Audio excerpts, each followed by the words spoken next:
Олег Бород.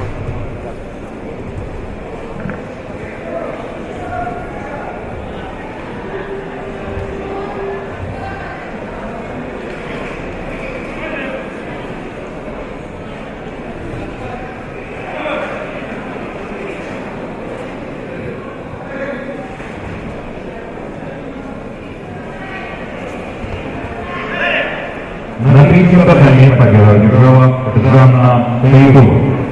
Сибирский федеральный округ. На третьем татаме приглашаются Ксения Иванова, Уральский федеральный округ, Эльвира Алексеевская, Санкт-Петербург. На третьем татаме готовятся Карина Подопригорина, Центральный федеральный округ, Беназир Мирлан, Дальневосточный федеральный округ.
На втором татаме победу одержала Арина Храпова, Приволжский федеральный округ.